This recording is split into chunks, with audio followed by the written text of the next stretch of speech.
আজ আমাদের topic anal গোষ্ঠী। আর এই অ্যানাল গোষ্ঠী আসে কিসের আন্ডারে? হিস্টোগ্রাফি পেপারের আন্ডারে।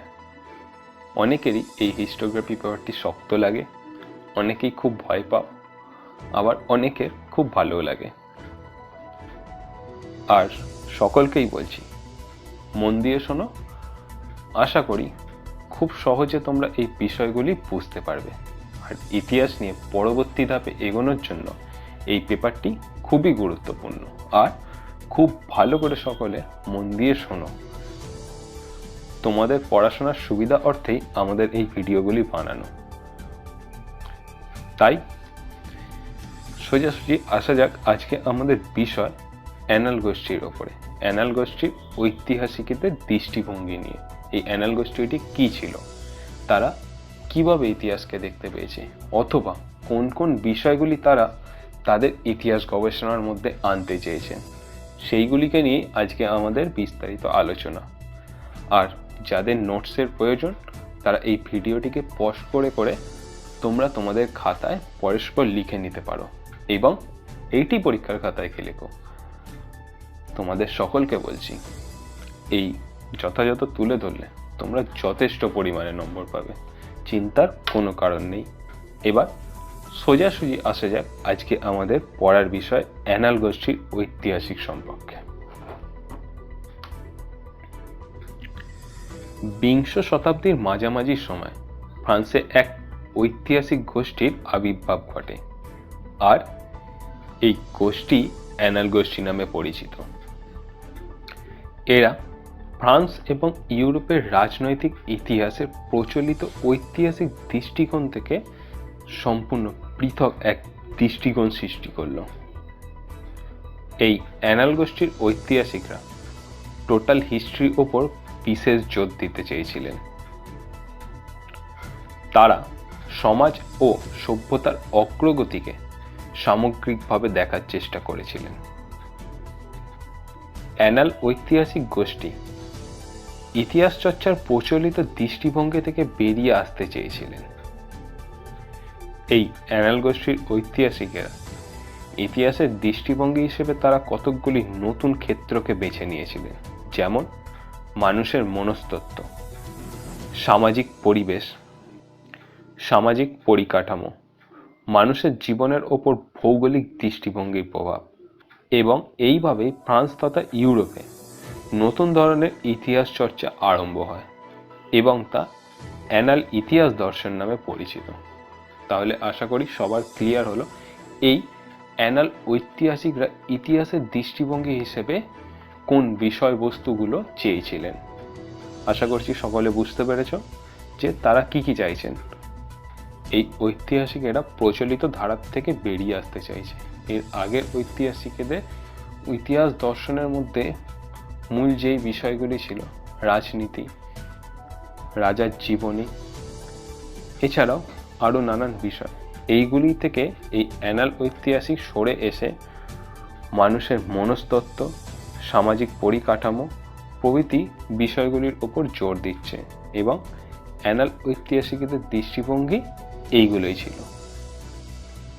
এবার আসা যাক পরের বিষয়, দেখা যাক কি হচ্ছে এই অ্যানাল গোষ্ঠীর ইতিহাস দর্শনের মধ্যে। অ্যানাল গোষ্ঠীর ঐতিহাসিকরা মনে করতেন যে ফ্রান্সের প্রচলিত ইতিহাস চর্চা অতীতকে বোঝার ক্ষেত্রে ত্রুটিপূর্ণ বা সীমাবদ্ধ ছিল। এই নতুন দৃষ্টিভঙ্গি ঐতিহাসিকদের মনে হয়েছিল যে অতীতের ঘটনাবলী এবং সমাজ ও সভ্যতাকে বোঝার জন্য ইতিহাসের সঙ্গে ভূগোল, রাষ্ট্রবিজ্ঞান, অর্থনীতি, মনস্তত্ত্ব এবং সমাজবিজ্ঞানের অন্যান্য শাখার মধ্যে মেলবন্ধন করা প্রয়োজন। এই অ্যানাল ঐতিহাসিকেরা রাজনৈতিক ইতিহাস চর্চার পরিবর্তে এমন অনেক বিষয় ইতিহাস চর্চার মধ্যে অন্তর্ভুক্ত করেন যেগুলিকে আগে কখনো ইতিহাসের বিষয়বস্তু হিসেবে কল্পনাই করা হতো না। এই অ্যানাল ঐতিহাসিকেরা তাদের ইতিহাস চর্চায় মানুষের মনস্তত্ত্বের ওপর গুরুত্ব দিতে থাকেন। জনজীবনের ওপর ভূপ্রাকৃতিক প্রভাব এবং ইতিহাসের সময়ের গতি প্রকৃতি নিয়েও তারা আলোচনা করতে শুরু করেন।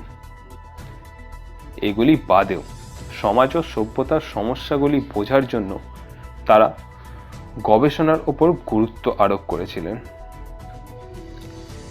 যেই দুজন ঐতিহাসিকের নেতৃত্বে এই অ্যানাল গোষ্ঠীর ইতিহাস চর্চা প্রতিষ্ঠিত হয়েছিল তারা হলেন মার্ক ব্লক এবং লুসিয়েন ফেবার।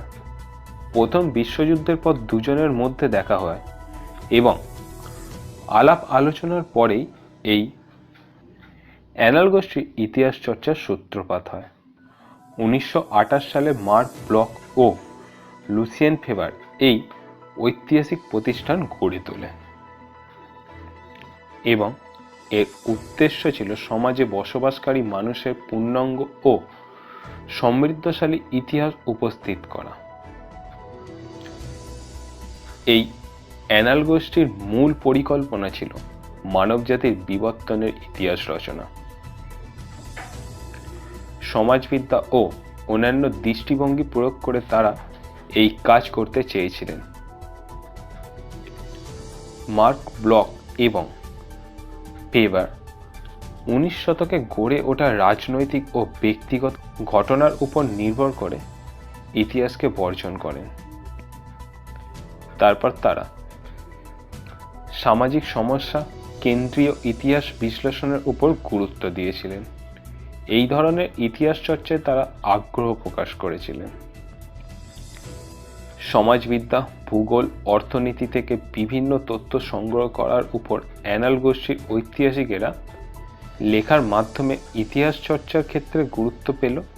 জমি সংক্রান্ত খুঁটিনাটি বিষয়সমূহ, মহামারী, জনগণনা ইত্যাদি বিষয়গুলিও, অর্থাৎ অ্যানাল গোষ্ঠীর ইতিহাস দর্শনের মধ্যে এই সকল বিষয়গুলি আসছে। এই সকল বিষয়সমূহ অ্যানাল গোষ্ঠীর ঐতিহাসিক দর্শন, তারা এইগুলিকে ইতিহাসের মধ্যে আনলেন। বিখ্যাত ঐতিহাসিক পিটার ব্লাক অ্যানাল গোষ্ঠীর ইতিহাস চর্চা সম্পর্কে মন্তব্য করেছেন। তিনি এই গোষ্ঠীর ইতিহাস রচনার পর্বকে 3টি ভাগে বিভক্ত করে দেখেছেন। প্রথম পর্বের সময়কাল 1920 থেকে 1945 খ্রিস্টাব্দ। এই পর্বে অ্যানাল গোষ্ঠী তাদের ইতিহাস রচনায় তীব্রভাবে 19 শতকের রাজনৈতিক ইতিহাস রচনার ঐতিহ্যকে তীব্রভাবে আক্রমণ করেছেন এবং এই পর্বে ইতিহাস রচনায় গুরু দায়িত্ব পালন করেছিলেন মার্ক ব্লক এবং লুসিয়েন ফেবার। দ্বিতীয় পর্ব 1945 থেকে 1968 খ্রিস্টাব্দ। এই গোষ্ঠীর ইতিহাস চিন্তা একটি পূর্ণাঙ্গ প্রতিষ্ঠান রূপে রূপ গ্রহণ করেন। এই পর্বে মুখ্য ভূমিকা নিয়েছিলেন অ্যানাল গোষ্ঠীর শ্রেষ্ঠ ঐতিহাসিক ব্রদেল প্রমুখরা। এই পর্বে টোটাল হিস্ট্রি বা সামগ্রিক ইতিহাস রচনার ধারণাটি পরিপূর্ণ হয়েছিল। তৃতীয় পর্বের সময়কাল 1968 খ্রিস্টাব্দ থেকে 1989 খ্রিস্টাব্দ। এই পর্বে অ্যানাল গোষ্ঠী একটি বিষয় থেকে অন্য বিষয়ে গভীরভাবে প্রবেশ করে। এই পর্বে অর্থসামাজিক ও সাংস্কৃতিক ইতিহাস রচনা করা হয়েছিল। অ্যানাল পত্রিকা প্রতিষ্ঠিত করা হয়েছিল 1929 সালে। এটি ছিল প্রকৃত অর্থে একটি পাণ্ডিত্যপূর্ণ পত্রিকা।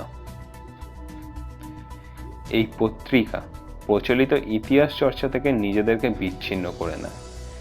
সমাজের সর্বস্তরে এই পত্রিকা গুরুত্ব পেতে থাকে।